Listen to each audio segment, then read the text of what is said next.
MBA colleges 10-10 lakh रुपए ले रहे हैं एक बच्चे को बिजनेस सिखाने का, एमबीए करवाने का। एक तो 2 साल का आपका टाइम लेके जाता है कॉलेज, ऊपर से 10-15 लाख रुपए एमबीए के लिए लेके जाता है। तो क्या एमबीए करने के बाद कोई बच्चा बिजनेस सीख जाता है, बिजनेसमैन बन जाता है? मैंने कोई डिजिटली कोर्स को बाय करा जो मेरे पीसी में बाय करती पूरा डाउनलोड हो जाएगा, चाहे वो कोर्सेज की वीडियोस हो गई, पेन ड्राइव्स, कुछ भी हो गया, तो वहाँ पे मैं उसकी कॉपी क्रिएट कर सकता हूँ। मतलब अब मैं फ्यूचर तक उसको कंज्यूम कर सकता हूँ। अमेजॉन, स्नैपडील, फ्लिपकार्ट, सारी वेबसाइट अपने मेंशन करती है प्रोडक्ट्स और सर्विस के लिए अपनी वेबसाइट के ऊपर कि जैसे लेट्स सपोज ये XYZ प्रोडक्ट है तो इसका 3 डेज़ का रिफंड है, 7 डेज़ का है, 10 डेज़ का है, 15 डेज़ का है, 20 डेज़ का है।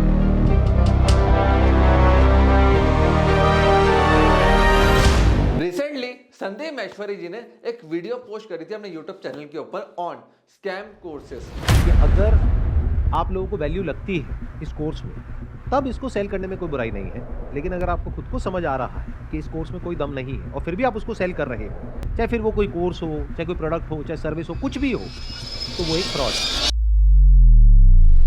अब इंटरनेट पे उस वीडियो के चक्कर में बवाल मचा हुआ है। संदीप महेश्वरी वर्सेस विवेक बिंद्रा हो चुका है यूट्यूब चैनल्स के ऊपर, हर कोई इसके ऊपर वीडियो बना रहा है। लेकिन मैं आपको बताऊंगा क्या लीगली आप किसी से रिफंड ले सकते हो और नहीं ले सकते हो।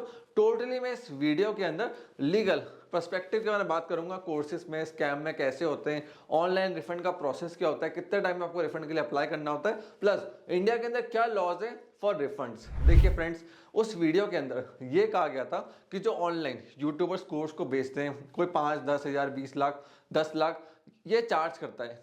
अब यहाँ पे एक चीज़ समझिए, इंडिया के अंदर जो एजुकेशन है ना वो ऑनलाइन स्कैम नहीं है।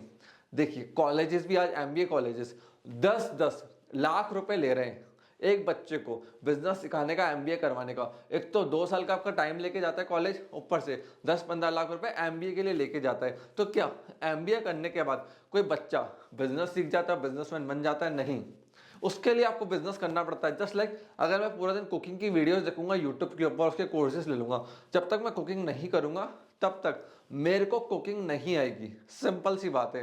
तो बहुत सारे लोग कोर्सेज बेचते हैं या फिर कॉलेजेस खोल के बैठे हुए हैं जहाँ पे एजुकेशन सेल होती है इंडिया के अंदर। बट मैं खुद भी मानता हूँ इतनी क्वालिटी एजुकेशन नहीं है, तभी मैंने मेरे यूट्यूब चैनल्स को लॉन्च करा। ब्लॉग्स हम इंटरनेट पे लिखते हैं जहाँ पे काफ़ी सारे व्यूअर्स हमारे आर्टिकल्स पढ़ते हैं, कंटेंट पढ़ते हैं, हमारी वीडियोस को देखते हैं, उसे इन डेप्थ राइट और नॉलेज लेते हैं फ्री ऑफ कॉस्ट।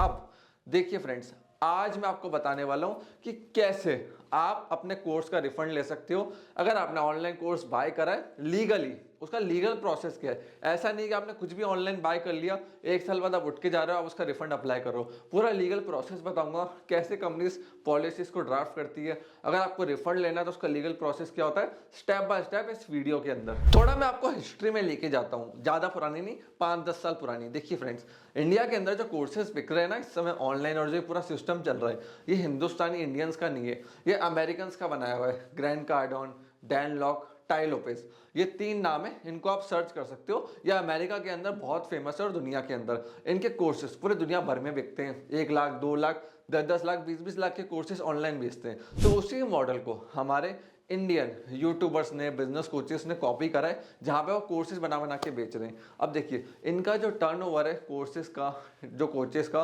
वो 100 करोड़ है, किसी का 500 करोड़ है, किसी का 1000 करोड़ है, किसी का 10 करोड़ है। तो एक चीज़ को समझिए, अगर कोई मार्केट में इतना बड़ा बिजनेस कर रहा है ना, लॉन्च कर रहा है, कोर्सेज बेच रहा है, इतना उनका रेवेन्यू टर्नओवर है, तो ये लोग अच्छे कॉर्पोरेट लॉयर्स को हायर करते हैं जो इनके लिए पॉलिसीज बनाते हैं, सिस्टम्स बनाते हैं, SOPs बनाते हैं, कोर्स बेचने की पॉलिसीज को ड्राफ्ट करते हैं, रिफंड पॉलिसी को ड्राफ्ट करते हैं। तो ऐसा नहीं होता कि ये कोर्स बनाया इन्होंने और मार्केट में लॉन्च कर दिया without the advice of corporate lawyers. तो वहां पे अगर आपको इनसे रिफंड लेना है तो आपको पहली बात तो इनकी पॉलिसीज को अच्छे से पढ़ना है, समझना है। क्योंकि देखिए कॉन्ट्रैक्ट एक्ट के अकॉर्डिंग अगर मैं किसी से कॉन्ट्रैक्ट कर रहा हूँ किसी भी चीज के लिए और फ्री विल से कर रहा हूँ, मेरे पे कोई प्रेशर नहीं है, तो वहां पे वो कॉन्ट्रैक्ट वैलिड होता है जब तक या तो मैं प्रेशर ना दिखाऊं या फिर मिस रिप्रेजेंटेशन ना दिखाऊं। अगर मैं मिस रिप्रेजेंटेशन दिखाऊंगा तभी जाके मुझे मेरा रिफंड मिलेगा, बट उसकी भी बहुत सारी कंडीशंस होती है, बहुत सारे एविडेंस आपको दिखाने पड़ते हैं। अब देखिए इंडिया के अंदर रूल्स बने हुए रिफंड को लेके, ई-कॉमर्स को लेके बहुत सारी पॉलिसीज है, जैसे the consumer goods right to free return bill 2015। इसके अकॉर्डिंग कुछ गवर्नमेंट ने कहा कि आपको टाइमलाइन बनानी पड़ेगी। जैसे अगर मैं ऑनलाइन कुछ भी बाय करता हूँ तो उसमें टाइमलाइन होनी चाहिए कस्टमर के लिए, जो वो ले रहा है ना उसको विद इन अ टाइम वो रिपोर्ट कर पाए अगर उसको सर्विस की क्वालिटी में, प्रोडक्ट की क्वालिटी में प्रॉब्लम लगती है, और उसको रिफंड मिल पाए। उस टाइमलाइन को वेबसाइट पे मेंशन करना जरूरी होता है। इसलिए अमेजॉन, स्नैपडील, फ्लिपकार्ट सारी वेबसाइट अपने मेंशन करती है प्रोडक्ट्स और सर्विस के लिए अपनी वेबसाइट के ऊपर कि जैसे लेट्स सपोज ये XYZ प्रोडक्ट है तो इसका 3 डेज का रिफंड है, 7 डेज का है, 10 डेज का है, 15 डेज का है, 20 डेज का है। और कुछ प्रोडक्ट ऐसे होते हैं जिनको आपने ओपन कर लिया, जैसे चिप्स का पैकेट है, आपने खोल लिया, कंज्यूम कर लिया, तो वो रिफंड नहीं हो सकता। बट कुछ ऐसे प्रोडक्ट है जिनको खोल के वापस पैक किया जा सकता है। शूज़ हो गए, डब्बे से खोला, निकाला, पहना, वापस उसमें डाल दिया, तो कंपनी को पता है कि उनको भी नुकसान नहीं होगा, सेलर को भी नुकसान नहीं होगा, तो उस केस में वो 7 डेज, 15 डेज, 30 डेज तक रिफंड अलाउ करते हैं। अब व्हाट अबाउट डिजिटल प्रोडक्ट्स? देखिए ये सारा है ना फिजिकल प्रोडक्ट्स है, जो आप कोर्स है ना लेते हो, ये होता है आपका डिजिटल प्रोडक्ट। अब एक डिजिटल प्रोडक्ट के ऊपर बहुत सारे केस लॉ हैं यूएस के अंदर, अदर कंट्रीज में और इंडिया में भी, कि जैसे ही आप डिजिटल प्रोडक्ट को एक्सेस करते हो, उसको अपने सर्वर में लाते हो, डाउनलोड करते हो, यूज करते हो, तो it's deemed to be consumed. मतलब मैंने कोई डिजिटली कोर्स को बाय करा, जो मेरे पीसी में बाय करती पूरा डाउनलोड हो जाएगा, चाहे वो कोर्सेज की वीडियोस हो गई, पेन ड्राइव्स, कुछ भी हो गया, तो वहां पे मैं उसकी कॉपी क्रिएट कर सकता हूँ। मतलब अब मैं फ्यूचर तक उसको कंज्यूम कर सकता हूँ। तो जैसी ऑनलाइन सेलर ने उसको बेचा, वो डीम टू बी कंज्यूम्ड हो गया, क्योंकि उसकी कॉपी वो अलाउ कर रहा है, इजिली एक्सेस दे रहा है कॉपी बनाने के लिए, करने के लिए। अब प्रैक्टिकलिटी की बात करते हैं कि इन चीज़ों में होता क्या है। अगर आप रिफंड के लिए जाओगे 1 महीने बाद, 2-3 महीने बाद, 1 साल बाद, तो कोर्ट ये डेफिनेटली आपसे क्वेश्चन पूछेगा कि 1 साल तक आप क्या कर रहे थे, क्या आपने कंपनी को ईमेल करा, बार बार उनके ऑफिस गए, कोशिश करा, तो आपको दिखाना पड़ेगा कि हाँ मैंने जैसे ही कोर्स लिया था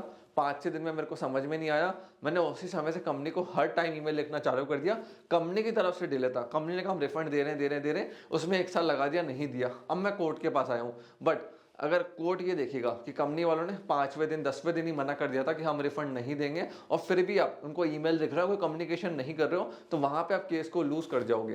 तो आपको कंटिन्यूस इवेंट दिखाने पड़ते हैं, या विद इन टाइम आपको कंपनी को ईमेल डालना पड़ता है 5 डेज 3 डेज के अंदर अंदर कि आपका एक कोर्स अच्छा नहीं है, ओवर प्रॉमिस करा गया था, इसमें ये दिक्कतें, अब मुझे इसका रिफंड चाहिए। 1 साल बाद, 2 साल बाद, 3 साल बाद आप कोर्ट में जाओगे तो वहां से रिफंड लेना नेक्स्ट टू इम्पॉसिबल है, क्योंकि कंपनी ने आपसे रिफंड पॉलिसी पे साइन करवाया, टर्म्स एंड कंडीशन पे साइन करवाया, हर चीज़ आपसे साइन करवाई जाती है। उसके बाद आप उस कंटेंट को कंज्यूम कर रहे हो, यहाँ पे आ गया डिजिटल कंटेंट, जहाँ पे डीम टू बी कंज्यूम के अंदर आ जाता है। तो ये सारे इश्यूज आएंगे जब आप रिफंड लेने जाओगे। सो फ्रेंड्स देखिए, आप ऑनलाइन कोई भी कोर्स बाय कर रहे हो ना, पहली चीज़ तो माइंड से निकाल देना, कोर्स लेते ही आप सब कुछ सीख जाओगे, आपका काम बहुत ईजी हो जाएगा। ऐसा कुछ भी नहीं है, आप कुकिंग का कोर्स ले लो, फुटबॉल का ले लो, स्पोर्ट्स का ले लो, क्रिकेट का ले लो, कोई भी कोर्स ले लो, जब तक हम फील्ड में नहीं उतरेंगे हम सीखेंगे नहीं। चाहे कोई लीगल का कोर्स हो गया या कोई भी तरह का कोर्स हो गया, तो ये पहली चीज़ माइंड में डाल लो। दूसरी चीज़, आप ऑनलाइन कुछ भी बाय कर रहे हो ना, आपको कभी भी उस प्रोडक्ट सर्विस में दिक्कत लग जाए, देखो बाय करते आप उसको यूज करना चालू करो। ये नहीं कि हमने बाय करा उसको साइड में रख दिया कि 1-2 महीने बाद, 3-4 महीने बाद यूज करूंगा देखूंगा, नहीं, उसको यूज करो, उसको फटाफट देखो। अगर कहीं भी प्रॉब्लम लग रही है तो हाथों हाथ जितनी जल्दी हो सके रिटर्न ईमेल या व्हाट्सएप मैसेज, अगर कंपनी का नंबर व्हाट्सएप पे अवेलेबल है तो रिटर्न कम्युनिकेशन करो, जिससे एविडेंस क्रिएट हो। अगर आपके पास एविडेंस नहीं है ना, तो कोई सोल्यूशन नहीं मिलेगा जल्दी से, आपको रिटर्न कम्युनिकेशन प्रॉब्लम्स की दिखानी पड़ेगी। तो हाथ हाथ कुछ भी बाय करो, रिटर्न में कम्युनिकेट करो, वो आपके लिए सबसे बेस्ट चीज रहेगी अगर आप कंज्यूमर कोर्ट में जाते हो तो। सो फ्रेंड्स, अगर आपके साथ ऑनलाइन स्कैम हुआ है प्रोडक्ट और सर्विस को लेके, तो वापस बता रहा हूँ, फटाफट आपको ईमेल करना है या व्हाट्सएप करना है, रिटर्न कम्युनिकेशन देना है। उसके बाद कंपनी आपकी नहीं सुन रही है, सोल्यूशन नहीं दे रही है, तो आपको तुरंत उनको लीगल नोटिस भेजना है। अगर लीगल नोटिस भेजने के बाद भी आपको कोई सोल्यूशन नहीं मिल रहा है और आपने सारे terms and condition, privacy policy, refund policy सबको पढ़ने के बाद उनको लीगल नोटिस भेजा, अच्छे से सारी चीज़ों को प्रोसेस कराए, फिर भी आपको रिफंड नहीं मिल रहा, आपका सोल्यूशन नहीं मिल रहा है, तो आप कंज्यूमर कोर्ट को अप्रोच कर सकते हो, वहां से आपको डेफिनेटली सोल्यूशन मिलेगा। तो ये पूरा लीगल प्रोसेस होता है। पहला आपने कम्युनिकेशन करना है रिटर्न में, ओरली नहीं, उसका कोई एविडेंस नहीं होता है, रिटर्न कम्युनिकेशन करना है, ईमेल, व्हाट्सएप, कुछ से भी। फिर उसके बाद लीगल नोटिस, अगर पहले स्टेप से सोल्यूशन नहीं मिला, लीगल नोटिस भेजने के बाद उससे भी सोल्यूशन नहीं मिला, थर्ड स्टेप कोर्ट में जाओ, कोर्ट में अप्रोच करो और वहां से आपको डेफिनेटली कंज्यूमर कोर्ट से रिलीफ मिलेगा। सो फ्रेंड्स, मैं आशा करता हूं इस वीडियो से आपके डाउट्स क्लियर हो गए होंगे ऑनलाइन रिफंड पॉलिसी के ऊपर। अगर फिर भी आपके मन में डाउट है ना, तो कमेंट सेक्शन ओपन है। कमेंट सेक्शन के अंदर आप मेरे से कमेंट्स के अंदर पूछ सकते हो, रिफंड्स को लेके, पॉलिसीज को लेके। हमारी टीम उन कमेंट्स का रिप्लाई करेगी। और आपके मन में अभी भी कोई डाउट है पॉलिसीज को लेके, रिफंड्स को लेके, ऑनलाइन प्रोडक्ट सेलिंग को लेके, कैसे लीगल डॉक्यूमेंट्स बनते हैं, पॉलिसीज कैसे बनती है, किन किन चीजों का हमें ध्यान रखना चाहिए, तो आप कमेंट सेक्शन में हमसे पूछ सकते हैं। हमारी टीम डेफिनेटली उन क्वेश्चंस का रिप्लाई करेगी। और अगर हमें आपके कमेंट्स अच्छे लगे तो डेफिनेटली हम उसके ऊपर एक और डिटेल वीडियो लेकर आएंगे। फ्रेंड्स, आपने इस वीडियो को यहाँ तक देखा उसके लिए धन्यवाद। अगर आपको मेरे से कनेक्ट होना है तो आप मेरे को इंस्टाग्राम पर @भोपरी पे फॉलो कर सकते हैं, या फिर लिंक्डइन के ऊपर @भोपरी पे फॉलो कर सकते हैं। आपने इस वीडियो को यहाँ तक देखा, हम लोग सपोर्ट दिया, उसके लिए धन्यवाद।